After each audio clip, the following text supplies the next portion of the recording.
Hi friends. So today we'll be discussing a very important topic which is pediatric neonatal conditions. So I put up this question in your Telegram app which was as follows: which of the following is true statement? Exemphalus minor, liver is involved. Gastroschisis associated with Beckwith-Wiedemann syndrome. It is a defect of abdominal wall to right hand of umbilical cord, all of the above. As you can see, we have the percentage right in front of us. We have got varied answers with 13% answering exemphalis minor, 20% answering option B, 20 answering option C, and 47% answering option D. So we'll come back to this question after our discussion on this topic, right? So let's discuss the neonatal abdominal wall conditions. So before we go into it, let's try to understand the small important points of embryology, right? So what happens is that during the normal development, the midgut herniates outward through the umbilical ring and grow. Now, by the 11th week of gestation, they again return back to the coelomic cavity and undergo proper rotation and fixation and closure of the umbilical ring. Now, if there is a failure of this normal development process, it leads to the development of two conditions that we are going to discuss today, that is omphalocoele and gastroschisis, right? So first, let's begin our discussion with omphalocoele, right?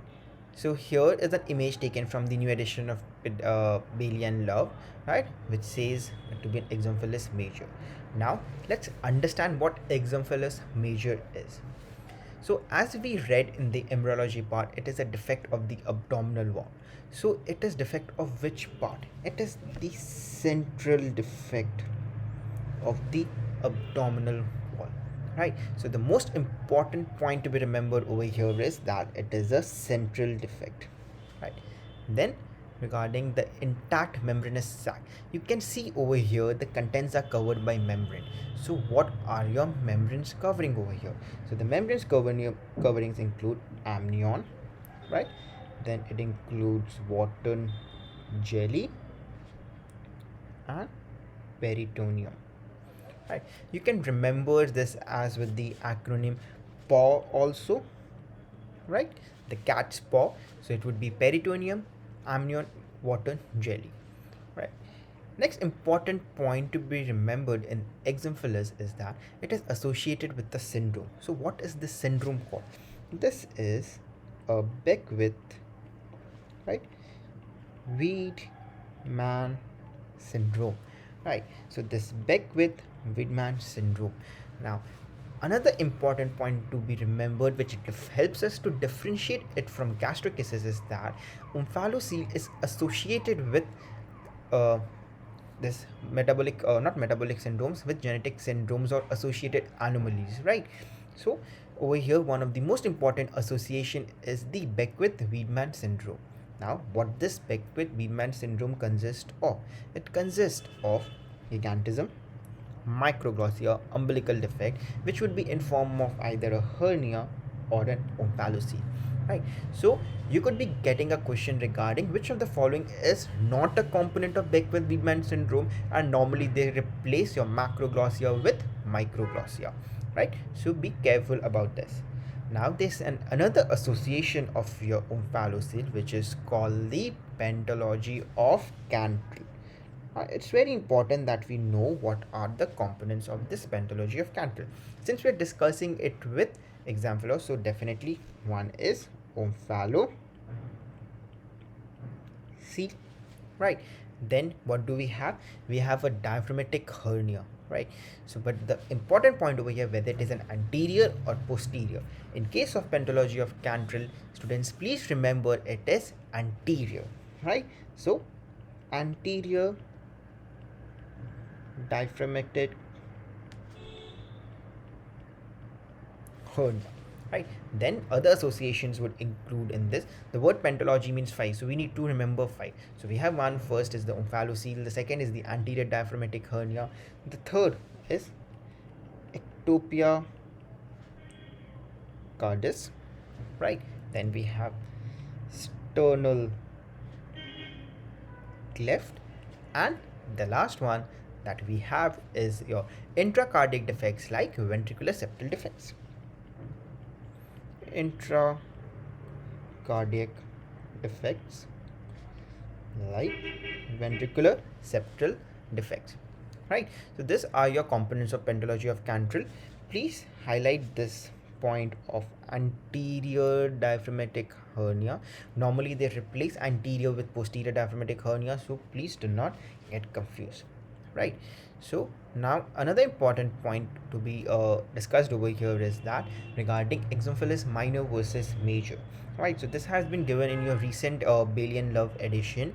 The Sabiston edition has mentioned 4 centimeter, but we'll stick to the recent edition of 28th edition of Bailey and Love, right? So minor is less than 5 centimeter, right? And major is more than 5 centimeter. Now regarding the liver involvement, which was given in the question, it's not involved in your minor, right? It's usually involved in your major, right? So there are large protrusions, so liver may be involved in case of exomphalus major, right? Now regarding the treatment part, so we need to preserve the intact sac with the sterile or moistened gauge, and our treatment would be mainly conservative treatment, which would include your IV fluids, antibiotics, and gastric decompression with the help of a orogastric tube, and utmost concern needs to be given for prevention of hypothermia, right? And in case of exomphalus major, we need to first go for a dressing off with a topical antibacterial agent, which helps in the allow the epithelialization, and then we can later close it as ventral hernia. Now if an early closure is done in case of exomphalus major, what do you think what is going to happen? Please try to understand that. Now the abdominal wall is of a particular size. Now you have suddenly the contents which were protruding out. Now suddenly if you put all the contents back in, so there would be in a small space a lot of contents, which could lead to the abdominal compartment syndrome, right? So if we are contemplating an early closure in exomphalus major, we need to monitor for abdominal compartment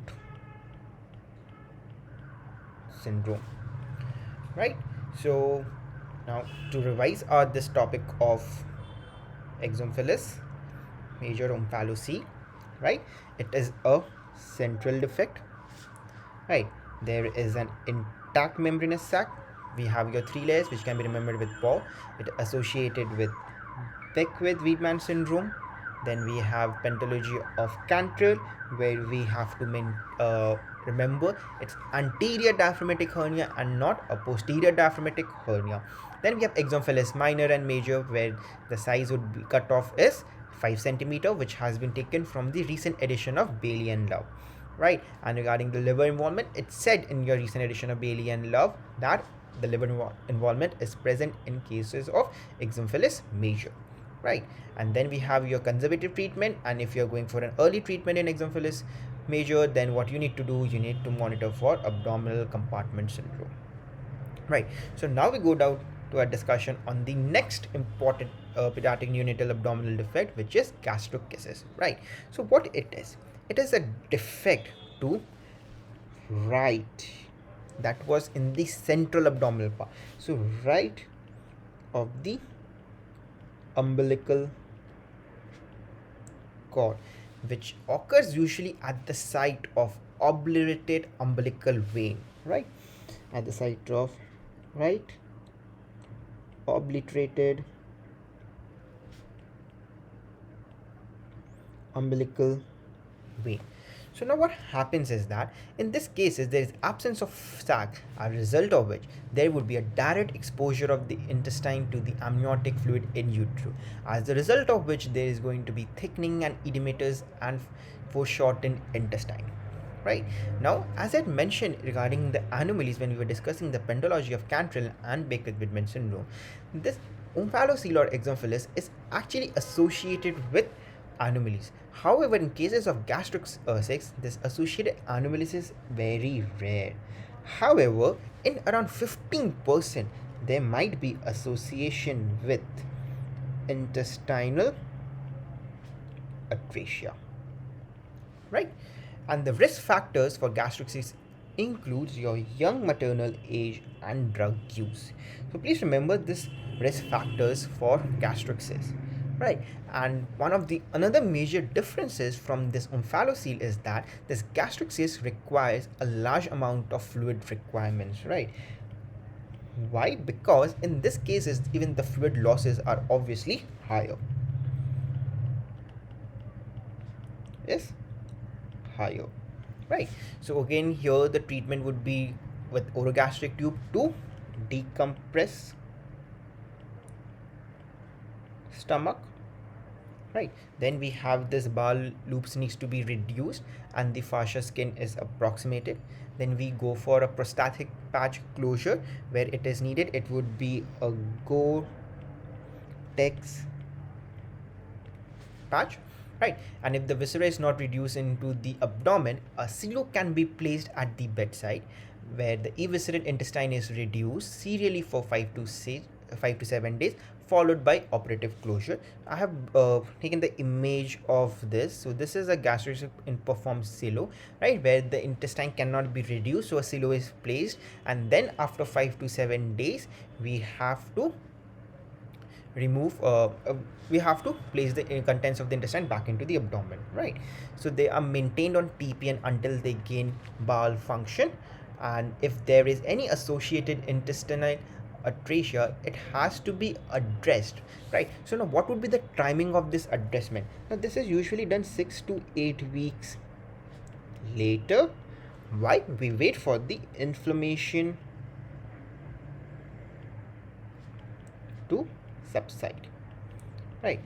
Then regarding the necrotizing enterocolitis association with gastritis, it occurs in late cases and it is seen in around 20%, right? And also another important thing is that regarding the undescended testes, it is usually present with 10 to 20% cases. Now the testes are usually present outside the coelomic cavity, so they are placed in the abdominal cavity and absorbed for spontaneous descent, right? So if they occur, that's fine. If not, then what do we do is orchidopexy, right? And one of the major challenges that we have in gastritis is regarding your short gut syndrome, right? And now we have this image of gastritis, which is taken from again your recent edition of Bailey and Love, right? So please do not get confused with your image, right? So let me take back to you for the shortened discussion back on gastritis. So it is basically a defect on your right side, right? There is absence of sac. Then associated anomalies are rare. It may be associated with intestinal atresia. Then we discussed about the risk factors. The fluid requirement is high in omphalocele. Then you have a Gore-Tex patch when a prosthetic patch is used. Then silo placement if the viscera is not able to reduce into the abdomen. Then we wait for 5 to 7 days and we reduce it serially, the eviscerated intestine, followed by operative closure, right? And they're maintained on TPN until they gain bowel function. If there's an associated intestinal atresia, we wait for 6 to 8 weeks for the inflammation to subside, and there has been around 20% association in late cases with necrotizing enterocolitis, and undescended testes has been found in 10 to 20%. We put it back into the abdominal cavity and wait for the spontaneous descent, and if there is no spontaneous descent, then we go for orchidopexy, right? And one of the major challenges is the short gut syndrome, and this is your image. So we begin our discussion with the question. Now I hope this becomes a very easy thing for you. Exemphalis minor, liver is involved. No, liver is involved in major. Gastritis is associated with Beckwith-Mid syndrome. No, it is omphalocoele seal, right? It is rarely associated with any syndrome. If it is associated with intestinal atresia, right? And then the last one, the option 3, it is the defect of abdominal wall to the right hand side of the umbilical cord. So this is a true statement, right? So answer would be this, right? So yes, most of you have made mistake by around 47% answering all of the above, but I hope after watching this video you have these concepts cleared and you won't make a mistake on this questions again.